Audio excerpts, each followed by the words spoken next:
আমি আল্লাহ আসমান বানাইলাম, জমিন বানাইলাম, মিস্ত্রি লাগে নাই, মিস্ত্রি লাগে নাই।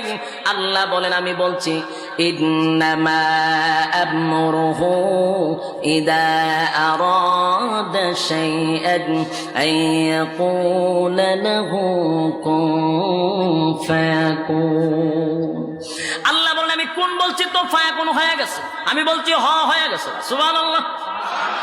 এ আসমান বানাইছি, এ জমিন বানাইছি, মাত্র 6 দিনে বানাইছি। কিন্তু বান্দারে, আমি আল্লাহ মানুষ বানাইতে গিয়ে 6 দিন লাগাই নাই, 6 মাস লাগাই নাই, 1-2 দিন নয়, 1-2 দিন নয়, আমি আল্লাহ মানুষ বানাইতে 10 মাস 10 দিন লাগাইছি। এ যুবক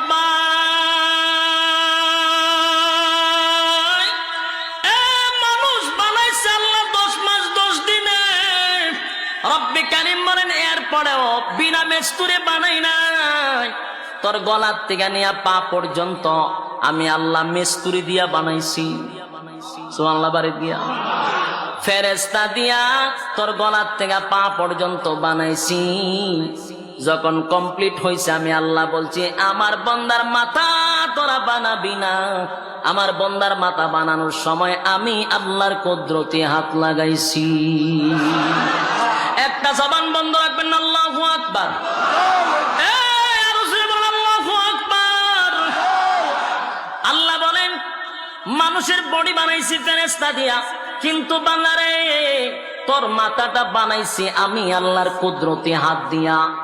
সুতরাং এই মাথা হবে আমি আল্লাহর জন্য, আর কারো জন্য মাথা নয়। কোন জড়ার কাছে মাথা নত করা যাবে না, কোন ল্যাংটার কাছে মাথা নত করা যাবে না, কোন মাজারে বাজারে কোন কীর্তনে মাথা নত করা যাবে না।